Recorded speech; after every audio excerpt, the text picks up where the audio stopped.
initiative. Merci, Monsieur Leroy. La parole est maintenant Monsieur Gérard Charras pour le groupe 2 RDP pour 10 minutes.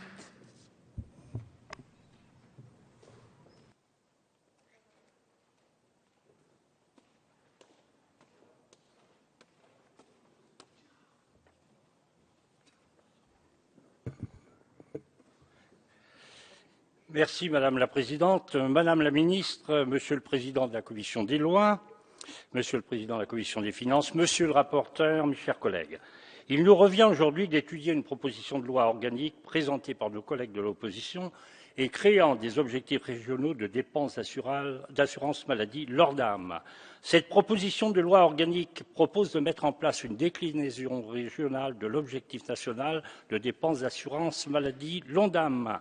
Cet objectif national de dépenses d'assurance maladie constitue une cible ainsi que le cadre financier des politiques de maîtrise médicalisée et de régulation. Afin d'améliorer le suivi de l'exécution de l'ONDAM en cours d'exercice budgétaire, la loi du 13 août 2004 a créé le comité d'alerte sur l'évolution des dépenses de l'assurance maladie. Ce comité est donc chargé d'alerter le Parlement ainsi que le gouvernement et la CNAM lorsque l'évolution des dépenses d'assurance maladie sont incompatibles avec le respect de l'objectif national voté par le Parlement. Il faut rappeler que la volonté de mettre en place un ORDAM ne date pas d'hier. En effet, la création des agences régionales de santé, ARS, via la loi HPST de 2009, a notamment fait émerger cette question relative à une mise en place d'une déclinaison régionale de l'objectif national de dépenses d'assurance maladie à travers un objectif régional de dépenses d'assurance maladie. Et n'oublions pas non plus qu'en 2007, Mme Bachelot avait également proposé d'introduire une marge de bonification des conventions nationales pour les médecins libéraux, une enveloppe régionale, un ORDAM. Supprimé in extremis de la loi Bachelot après un bras de fer avec les médecins libéraux, le projet de création d'objectifs régionaux de dépenses d'assurance maladie a toutefois reçu un avis favorable du comité d'évaluation de la réforme de la gouvernance des établissements publics de santé en juillet 2011, puisque ce dernier préconisa la création à court terme d'objectifs régionaux de dépenses d'assurance maladie. Venons-en maintenant au contenu de cette proposition de loi organique.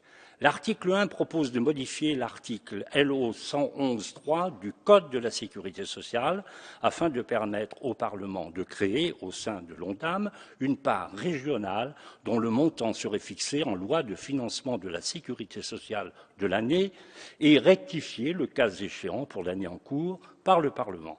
Au sein de cette nouvelle enveloppe régionale, le Parlement serait également amené à fixer le montant de 26 objectifs régionaux de dépenses d'assurance maladie construits sur le modèle de l'ONDAM. En outre, le montant de chaque sous-objectif de l'ONDAM ou des ORDAM ne serait plus fixé qu'à titre indicatif afin de favoriser la fongibilité des crédits entre chaque sous-enveloppe de l'ONDAM et des ORDAM.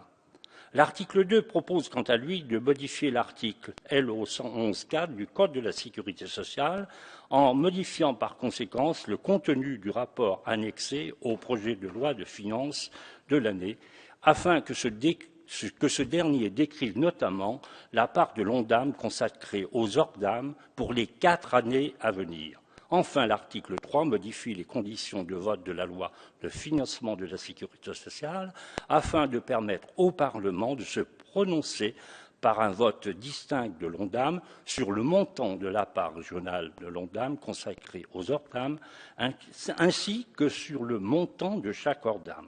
Pour le groupe radical républicain, démocrate et progressiste, il est utile de rappeler qu'un tel changement risque premièrement de mettre les régions en concurrence les unes avec les autres, ce qui n'est pas idéal. De plus, les taux ne seraient donc pas les mêmes suivant les régions et seraient calculés selon l'offre des soins ou le nombre d'hôpitaux, ce qui créerait une distorsion entre les différentes régions. Ce n'est pas acceptable. En outre, il aurait été intéressant, le cas échéant, de regarder les implications concernant les territoires et non pas les régions. Aussi, en regardant le tout à travers le prisme d'un niveau territorial, concernant des projets de santé adaptés aux territoires par les territoires, cela aurait été nettement plus intéressant. Rappelons également que l'ORDAM pourrait devenir un instrument de maîtrise comptable pure et dure des dépenses, ciblant prioritairement les soins de ville, alors que ceux-ci sont non seulement déjà maîtrisés, mais également en recul de plus d'1 milliard d'euros sur 2013. En instituant des mécanismes régionaux de régulation de la dépense nécessaire à tenir les ORDAN, cela reviendrait tout simplement à renoncer à une gestion uniforme et nationale du système d'assurance maladie.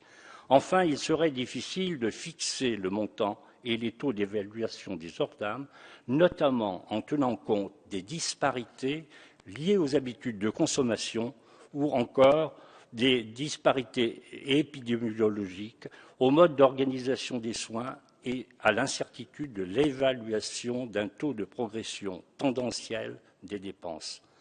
Tout en sachant qu'il existe déjà des coefficients géographiques servant à compenser des surcoûts identifiés dans certaines régions.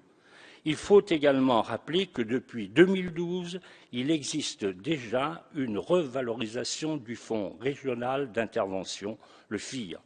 Nous devons aussi tenir compte du fait que la création d'un 7e sous-objectif au sein de l'ONDAM est consacrée au fameux FIR dans le cadre du projet de loi de financement de la sécurité sociale pour l'année 2014. Enfin, le groupe des radicaux de gauche et apparentés estime que la stratégie nationale de santé, qui nous sera prochainement présentée par le gouvernement, permettra de mieux se pencher sur ce problème et ce, de façon plus poussée. Pour toutes ces raisons, les députés de notre groupe radical, républicain, démocrate et progressiste voteront donc, vous l'avez compris, contre cette proposition de loi organique.